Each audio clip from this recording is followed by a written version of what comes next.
सबसे पहला तो मैं मेरे प्रेस के साथी जिन्होंने अपना कीमती टाइम दे के इत्थे आए हैं उन्हां दा मैं ATS गोल्फ मेडोज़ लाइफस्टाइल के रेजिडेंट्स की तरफ से बहुत बहुत धन्यवाद देता हूँ कि आप हमारी जो भी बात है वो फरियाद सुनने के लिए आज पधारे हैं। आज आपका प्रेस कॉन्फ्रेंस करने का क्या मैटर है? हमारा आज प्रेस कॉन्फ्रेंस में मैटर ये है कि हमारे कई सालों से ATS lifestyle golf meadows lifestyle maintenance के ख़िलाफ़ एक लड़ाई चल रही थी मेंटेनेंस के बारे में, जो कि ये मेंटेनेंस ज़बरदस्ती हमसे वसूल कर रहे थे और पंजाब गवर्नमेंट के एक्ट के ख़िलाफ़ थी, तो वो हमारी लड़ाई थी। कितनी मेंटेनेंस चार्ज कर रहे थे? इन्हों का मेंटेनेंस जो है टाइम टू टाइम बढ़ता गया जी, मतलब ₹1.20 से स्टार्ट किया इन्होंने और करते करते 1.82 पे आ गए। फिर पिछले साल इन्होंने एक कम्युनिटी हॉल जिन्होंने वो कहते हैं कि एक क्लब हाउस है, वो क्लब हाउस नहीं है, वो एक कम्युनिटी सेंटर है। 1.82 मतलब ₹1.82 पर स्क्वायर फुट। तो कितना होगा मंथली? वो महीने अलग अलग इतने फ्लैट के हिसाब से है, जो 1900 स्क्वायर फीट है उसमें अलग है, 2300 में अलग है। जैसे मेरा 2950 है, तो मेरा 2950 स्क्वायर फीट है, तो मेरा मेंटेनेंस आज के दिन है तकरीबन 7,544 रुपये। 7,544। मेंटेनेंस में क्या क्या आता है, क्या क्या देते हैं? मेंटेनेंस में ये सारी जो कॉमन मेंटेनेंस एरिया है वो कवर करते हैं। प्लम्बर दी, इलेक्ट्रिशियन दी, कारपेंटर दी, साफ़ सफाई दी और जितनी भी रिपेयर्स हैं लिफ्ट दा, वो सारा का सारा इतने विच कवर्ड है। सिक्योरिटी है, मतलब all facets of maintenance covered है। लड़ाई चल रही थी, वो क्यों लड़ाई है और क्या लड़ाई है आपकी ATS में? लड़ाई हमारी ये है कि जी जो ये मेंटेनेंस चार्ज कर रहे हैं वो रूल के बरखिलाफ़ सीगा, रूल के बरखिलाफ़ थी था, क्योंकि पाबरा एक्ट जो है, पाबरा एक्ट का सेक्शन 5/13 कहता है कि जदों तई एक बिल्डर या प्रमोटर कंप्लीट ऑक्यूपेशन सर्टिफिकेट नहीं हासिल कर लेंदा वो मेंटेनेंस नहीं चार्ज कर सकता है। और कंप्लीट ऑक्यूपेशन सर्टिफिकेट लेने के बाद भी वो 5 साल तक उसकी जिम्मेवारी है सारा कॉमन एरिया की मेंटेनेंस करना। जो कोर्ट से आपका फैसला आया, हाँ, वो क्या फैसला आया? कोर्ट से फैसला यही आया है कि भी ATS जो है सेक्शन 5(13) के मुताबिक मेंटेनेंस नहीं चार्ज करेगा आज के बाद, और जो मेंटेनेंस का पैसा लिया है वो वापस करे इंटरेस्ट समेत। और जो उस कोर्ट के फैसले के बाद भी अगर वो मेंटेनेंस चार्ज करते हैं, कर रहे हैं, अभी भी कर रहे हैं। वो आज के दिन भी हमारे पास मेंटेनेंस बिल है, कंटेम्प्ट करेंगे, वो हम कंटेम्प्ट करेंगे, जाएंगे आगे। अब वो डिपेंड करता है जी, देखो कोर्ट ने तो कोर्ट ने ऑर्डर नहीं दिया, ये SDM ने ऑर्डर दिया है, क्योंकि ये जो प्रावधान है SDM के अंडर आता है, कोर्ट के अंडर नहीं आता। As per the section 35 of the पाबरा act only the administrative authorities can issue an order on this. तो ये SDM का ऑर्डर है, SDM का ऑर्डर नहीं मानेंगे, अपील करेंगे तो बात देखेंगे आगे।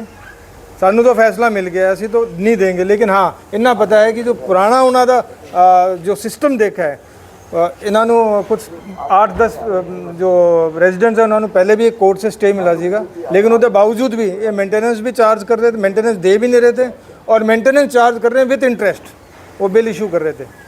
तो ये मानदे किसी चीज़ की नहीं है ना, तो कंटेम्प्ट ऑफ कोर्ट भी किया हुआ है, लेकिन फिर भी वो नहीं मानते। तो आगे देखेंगे जी क्या है। ऑक्यूपेंसी सर्टिफिकेट की गल करी, मतलब की है जी? ऑक्यूपेंसी सर्टिफिकेट का मतलब ये है कि भी आपका project in all aspects complete है। इन्होंने जो अपने उसमें ब्रोशर में दिया वो सब आपको कंप्लीट करके दे दिया है, और जो अथॉरिटी है उससे उन्होंने कंप्लीशन सर्टिफिकेट लिया है फीस जमा करके।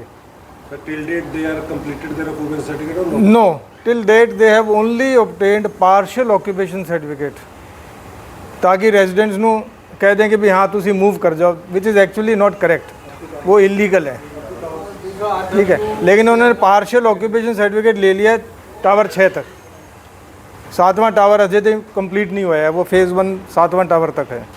टोटल कितने मेंबर हैं ATS के अंदर? टोटल आज के दिन मेरे ख्याल से मेंबर होने चाहिए 350 के आसपास। और आप लोगों में कितने मेंबरों ने अपील की थी? हमने अपील की थी 25 मेंबरों ने जी। उधर 700 नहीं, 350 हैं, और अपील 25 मेंबर ने की थी। सारे तो आते नहीं, आपको पता है जी। तो वो जो 350 में जो बाकी रह गए वो आपके साथ नहीं आए अपील में? अपील में हमें इतनी ज़रूरत भी नहीं थी, कोई बाहर रह रहे हैं तो हमारे को ज़रूरत भी नहीं थी। हमारे को जितने मेंबर चाहिए थे वो मेंबर हमें मिल गए थे।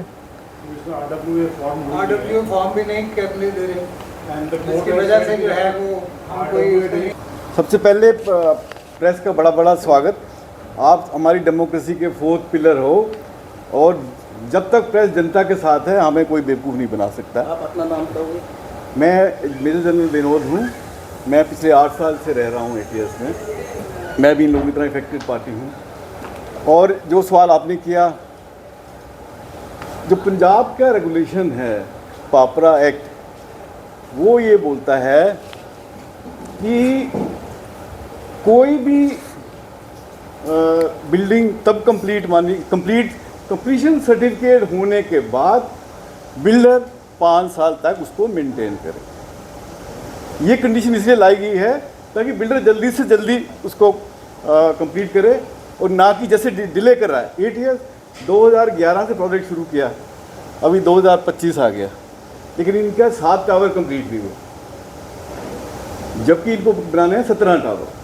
और जो मेंटेनेंस का जो कानून ये है कि जब तक प्रोजेक्ट कंप्लीट नहीं हो जाता और RW को हैंड ओवर नहीं हो जाता तब तक आज इसका मेंटेनेंस नहीं चार्ज कर सकते। ये कानून है, इसका वायलेशन किया जा रहा था और हमें बड़ी खुशी है कि हमें इसकी अपील का मान्य किया गया और we are very grateful to the SDM that he did this order for us. अभी जैसे हमें अभी ऑर्डर मिला है, ठीक है जी, ये ऑर्डर हमारे को 16 तारीख को SDM साहब ने हैंडओवर किया है और ये ऑर्डर कल ATS मेंटेनेंस को हैंडओवर हुआ है SDM ऑफिस से जी। तो अब इसके बाद हमने उन मेंटेनेंस देना बंद करना है, लेकिन अगर वो मेंटेनेंस फिर भी चार्ज करेंगे तो हम दोबारा SDM ऑफिस में एक कंप्लेंट डालेंगे कि भी ये मेंटेनेंस चार्ज कर रहे हैं, क्योंकि इसके रवैये को देखते हुए ये बाज नहीं आएगा। ATS पहले भी नहीं आया, कोर्ट का इन्होंने पहले भी ऑर्डर नहीं माना, बल्कि बार बार कोर्ट इनको बुलाता रहा। इनके जितने भी रिस्पोंडेंट्स थे वो रिस्पोंडेंट्स हाजिर नहीं होते थे और नतीजा ये हुआ कि हमें एक कंटेम्प्ट भी डालनी पड़ी। लेकिन हमारे लिए एक हम बड़े भाग्यशाली हैं कि हमें SDM से ये ऑर्डर मिल गया, तो ये हमारे लिए बहुत बड़ी जीत है। हाँ, इसके आगे भी हम जो है ना इस जगह बैठे नहीं रह सकते, क्योंकि कुछ ना कुछ हमें कार्रवाई करनी पड़ेगी, क्यों इन्होंने अपना ATS ने जो रवैया है वो चालू रखना है। आपने ये कागज ATS के जो कोई प्रधान है, कौन है, उनका क्या नाम है? हाँ, प्रधान, ये कागज़ जो है यहाँ पे जो है लोकली उनका जो रिप्रेजेंटेटिव है वो है मिस्टर संदीप सिंह, जो कि यहाँ का फैसिलिटी मैनेजर है। तो उसको कल हैंडओवर हो गया 3 बजे। उसके अलावा उनके जो मेन ऑफिस है ATS estates limited private limited और ATS maintenance private limited Noida में भी हमने ये ऑर्डर जो है SDM ऑफिस से उनको पोस्ट ऑफिस के ज़रिए जो है स्पीड पोस्ट करा दिया गया है।